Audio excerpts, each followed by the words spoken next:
Salam, peace be upon you, brothers and sisters. It's very nice to see you all joining tonight for this event. First, I'd like to send my condolences to the entire world for all of the recent attacks which have happened, the cowardly attacks which have took place overseas in the Middle East, in Europe, and in the United States as well. I'd like to start off with a quote by Imam Ali, who was the successor of the Prophet of Islam, the Holy Prophet Muhammad, peace be upon him. This quote was also quoted by former Secretary General Kofi Annan, and the quote goes, "Men are of two kinds. They are either your brothers in faith or your equals in humanity." And that is definitely something we can all take from and learn from. Brothers and sisters, you may know that the event tonight is titled From Baghdad to Baton Rouge. And the reason I thought this would be a proper and appropriate title for tonight's event is because I really wanted to highlight the link between the terrorist attacks that happen in the Middle East and the attacks and the instances of police brutality or racism and hate crimes that happen here in the United States. As victims of hate and intolerance, we cannot remain silent when the same is done to others. It is because our Muslim brothers in the Middle East are targets of oppression and corrupt political systems why we can't stand silent when our black brothers are targeted by the same exact things here in the United States. It is unacceptable to stand silent when it's done unto others, and it's even worse to only raise our voices when it's done unto us. Because if we're not standing up in the face of oppression, that means that we ourselves are taking part of that in that oppression. Brothers and sisters, we have to understand the detrimental value of the disunity of the marginalized population worldwide.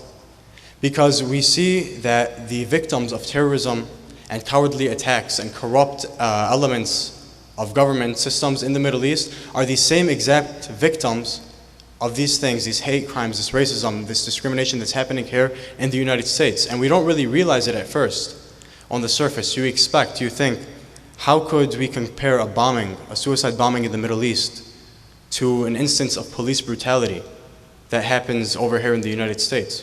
But when we look deeper into it, we realize that these two are linked pretty well together. And with that being said, I'd like to go back to the point that there is a disunity between the marginalized population worldwide. There's no difference between the root, the essence of terrorism in the Middle East and hate crimes and racism that happen over here in the United States. Terrorism and racism are both ideologies. They're both learned. They're not natural phenomena. Nobody is born a racist. Nobody is born a terrorist. So the only way that terrorism and racism will infiltrate our societies is if we stay silent in the face of these things. If we stay silent and refuse to speak out against instances of terrorism and condemn terrorist attacks, just the same as we'll stay silent to condemn instances of racism and hate crimes against minority groups. Only then will terrorism and racism allow themselves to infiltrate our societies.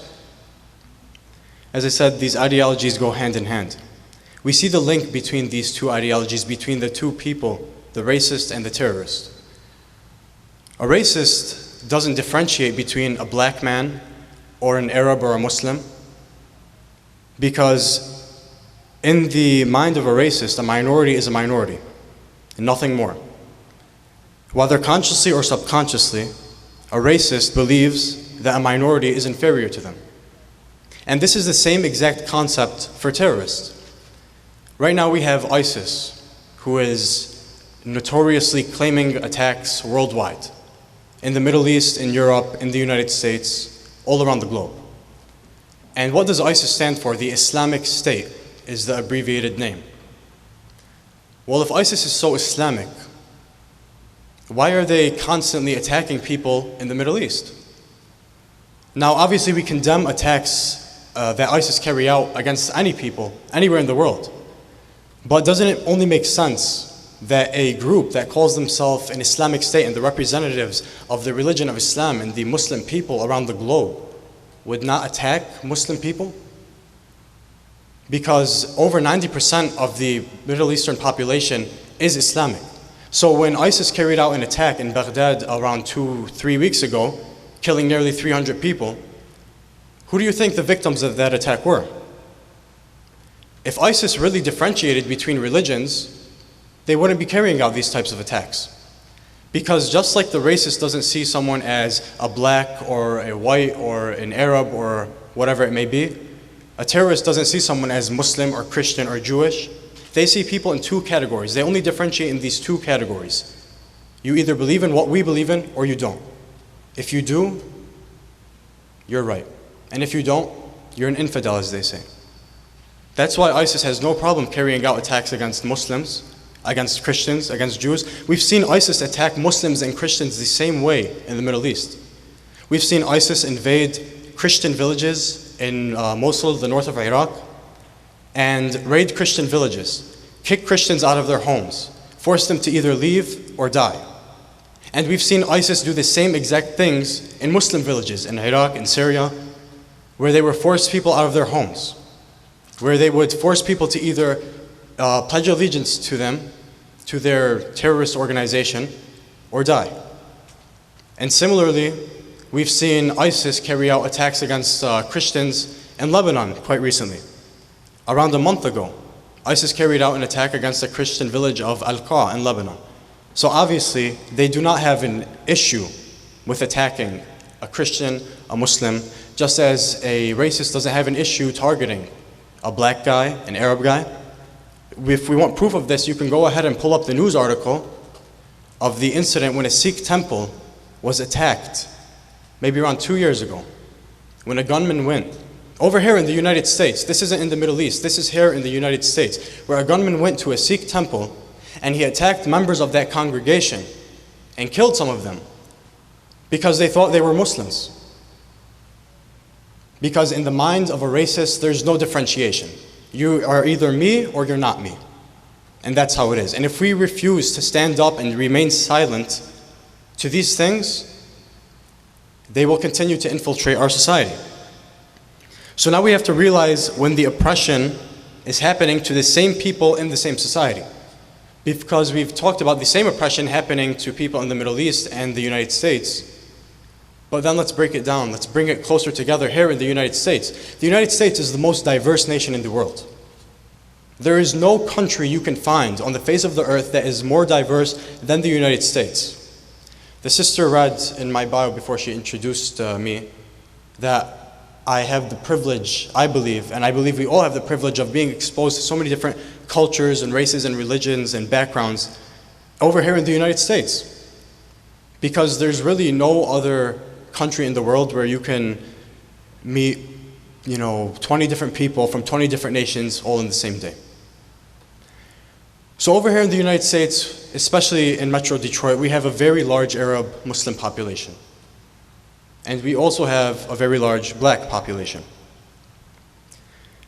So imagine a child growing up in the Middle East as a victim of terrorism. And they are forced to flee their home, like we're seeing so much of that happening right now. We're seeing refugee crises in Europe.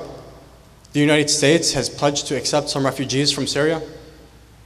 This isn't something that has happened in the past, it's something that's still continuing to happen. So these refugees, these people, these children, these innocent people are victims of terrorism in their daily lives. They're forced to leave their countries and come to the United States in order to find a better life, where they don't have to constantly be the victim of terrorist attacks and worry every single day about being the victim of an attack. And they come to the United States, unfortunately, we're seeing more and more now, only to be the victims of hate. How is that tolerable?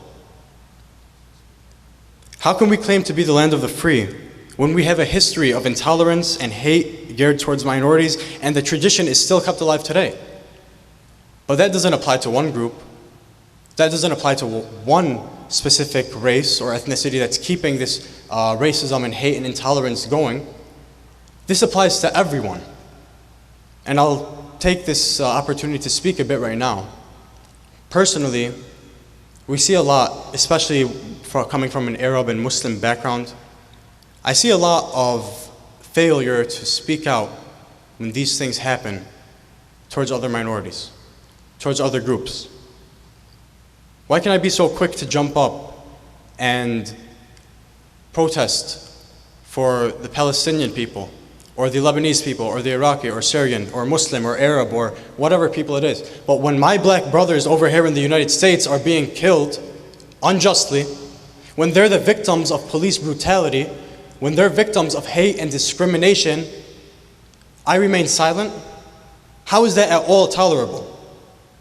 So this tradition isn't kept alive by the underground groups that the KKK is still operating.